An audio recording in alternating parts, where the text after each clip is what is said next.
The festival season is a time to be shared with family and friends, in a stress-free environment, watching internationally acclaimed artists strut their stuff on the stage. This was not to be the case for one group of friends on April 23rd, 2007, as Daniel Martin Pates was about to change their lives forever. An alcohol-induced Mr. Daniel Pates began his violent rampage mid-afternoon by throwing a fist at his good mate Rudolph for no apparent reason. Hey Dad, everyone's having a great time! Ooh! Yeah. Why am I doing this to myself? Take the ginger nut! Daniel was swinging at anyone who crossed his path, friend or foe. I'm a ginger nut nightmare. He punched his future sister-in-law Nicole Robb in the face before pushing her onto the traffic-filled Marine Terrace in Fremantle. That night, I understood how Dan really felt towards me. Let's just say I was lucky to get away with a black eye. Oh yeah, that was awkward, wasn't it? It was the first time Dan assaulted a girl. You know, that never surprised me. I've always figured Dan was an angry man. I'm fully behind Dan on this one. I mean, the guy was a fuckhead. Oh, it was Rudy. Fuck. I thought something must have been wrong, and something was wrong. I think it was my great friend Pat Rafter who said, "You back a ringer into a corner, there's gonna be hell to pay." Never frown on the man for beating down on the man. Mr. Pates' forgiving group of friends allowed him to cook them breakfast the next day, and all was forgiven. For now. Barnett Place. A small, quiet cul-de-sac, where an innocent game of poker soon led to tragedy. It was here, on this quiet suburban street, that something dark and perverted was afoot. The patrons of the Doll's House Gentlemen's Club described the atmosphere as friendly, warm and inviting. Little did they know that that was soon about to change. Daniel Martin Pates was seen entering the establishment at approximately 2 a.m. on Sunday the 16th of February 2009. Patrons were shocked to see the Ginger Ninja arrive at approximately 2 a.m. as normally he would wait until about 4 a.m. when admission is free. Mr. Pates entered the building, purchased a beverage and then took a seat at the pole of his favourite stripper, Misty. At the time, Misty was working his good friend Russell Howe, giving him a good lap dance, plenty of action, lot of tit.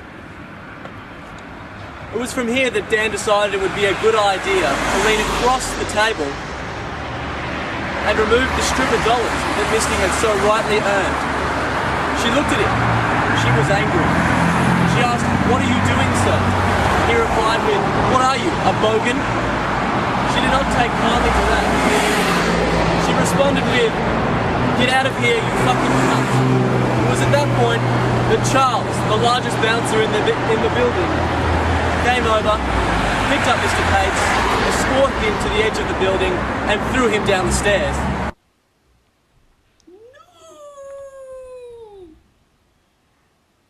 Oh.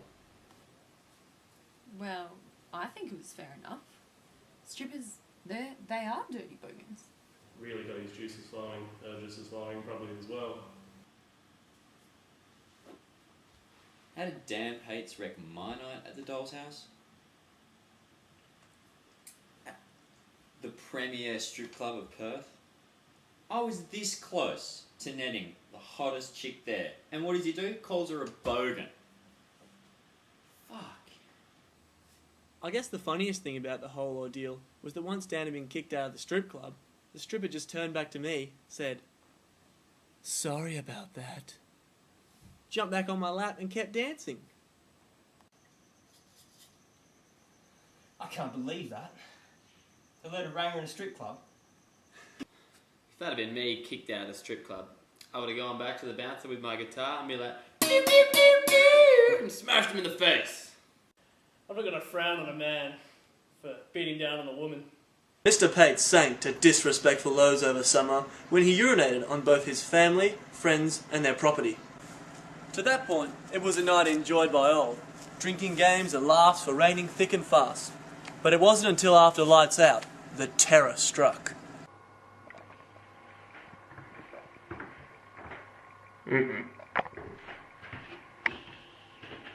Mr.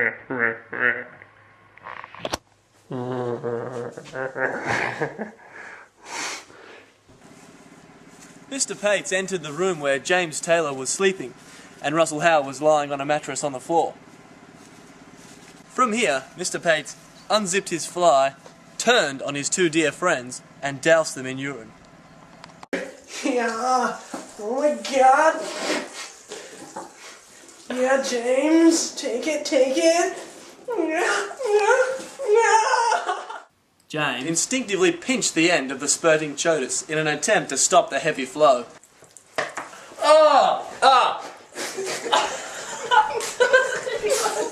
Russell defended himself with Dan's girlfriend's $100 orthopedic pillow. No! What are you doing? Get up! Dan, you psycho ranger! Get out of here! I always knew those painters were pizzas, but this was something else. You was wild, under control. I have never seen anyone piss so freely. It was liberating. Dan collapsed onto the bed, falling asleep in his very own piss. Friends were shocked to hear about this the following morning. All I can say is, goodness gracious, great balls of fire. You know, the Chinese have a saying, short hose, poor aim. You did what? You might not know, but it is really hard getting urine out of a pillow. Before it even started, I stared him right in the eye and I said, "Don't you dare." You know, telltale signs were there. Dan's urine on James's face.